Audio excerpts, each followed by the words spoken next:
ishingiye ku itegeko nshinga ya Repubulika y'u Rwanda n'andi mategeko, mbahaye ipeti ya Second Lieutenant mu ngabo z'u Rwanda.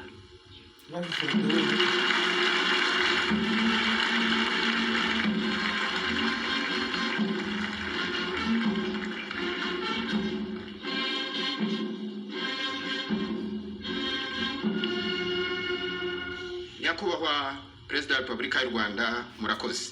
Umukuru w'igihugu akaba n'umugaba mukuru w'ikirenga w'ingabo z'u Rwanda Perezida Kagame yashimiye ababyeyi bashyigikiye bakanashishikariza abana babo kwinjira mu mwuga w'igisirikare. Yabivugiye mu kigo cy'ishuri rikuru rya gisirikare rya Gako mu ntara y'Iburasirazuba kuri uyu wa mbere tariki ya 15 Mata 2024, ubwo yari ari mu muhango wo kwinjira kw'abaofisiye bashya basaga 600 binjiye mu ngabo z'u Rwanda. Yashimiye aba baofisiye bashya kuba barahisemo gukorera igihugu cyabo cy'u Rwanda mu ngabo z'igihugu no kuba bararangije amasomo yabo neza. Yaboneyeho kandi gushimira ababyeyi bashyigikiye bakanashishikariza abana babo kwinjira muri uyu mwuga w'igisirikare. Aba banyeshuri bose hamwe basoje amasomo ni 624, barimo abakobwa bagera kuri 51 ndetse n'abaofisiye bato 53 bize mu bihugu by'inshuti, bose hamwe bakaba bari mu byiciro bitatu. Icyiciro cya mbere kigizwe n'abanyeshuri bagera ku 102 bize amasomo y'imyuga n'igisirikare batangije n'amasomo ya kaminuza y'u Rwanda abahesha impamyabumenyi y'icyiciro cya kabiri cya kaminuza. Icyiciro cya kabiri kigizwe n'abanyeshuri bagera kuri 522 bize umwaka umwe amasomo ajyanye n'inyigisho z'umwuga wa gisirikare gusa. Iki cyiciro kandi kigizwe n'abari basanzwe ari abasirikare bato bagera kuri 355 hamwe n'abari basanzwe ari abasivile 167 basanzwe bafite icyiciro cya kabiri cya kaminuza mu mashami atandukanye. Ni mu gihe icyiciro cya gatatu kigizwe n'abasirikare 33 barangije amasomo y'igisirikare mu bihugu by'inshuti n'u Rwanda. Abo bose bakaba barahiriye hamwe imbere ya Perezida wa Repubulika y'u Rwanda mbere yo gutangira akazi nk'uko amategeko abiteganya. Icyiciro cya gatatu kigizwe n'abofisiye 33 barangije mu mashuri y'igisirikare mu bihugu by'inshuti z'u Rwanda.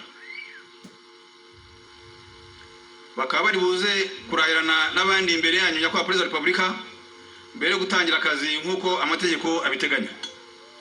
Nyakubahwa Perezida wa Repubulika, bashyitsi mwese muri hano, ishuri rya gisirikare rya Gako rifite inshingano zo kwigisha abasore n'inkumi batoranijwe kwinjira mu ngabo z'u Rwanda ku rwego rwa ofisiye, bakongerwa ubumenyi n'indangagaciro, imikorere n'imyifatire myiza y'umwuga wa gisirikare. Ibyo byose abanyeshuri bari imbere yanyu barabitojwe kandi bagaragaje ubushake n'ubushobozi ntayegayizwa mu kurinda igihugu cyacu, amajyambere yacyo ndetse n'ahandi hose bakenerwa kugihagararira.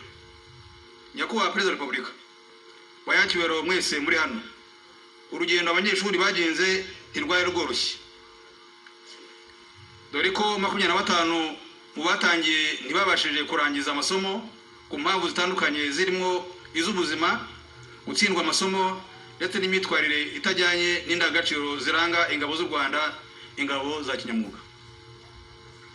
Ubufatanye na kaminuza y'u Rwanda, guhera mu mwaka wa 2015 twatangiye kwigisha amasomo y'icyiciro cya kabiri cya kaminuza mu mashami 3 twavuze haruguru. Kuva mu mwaka wa 2020 twongeyeho ari mashami 7 ariyo imibare, ubugenge, ibinyabuzima, amategeko, ubuforomo, ubuhanga mu by'ubukanishi. Kugeza ubu tukaba dufite amashami 10 ndetse no mu gihe kizaza harateganywa gufungura andi mashami mashya azagenwa n'ubuyobozi bukuru bw'ingabo z'u Rwanda.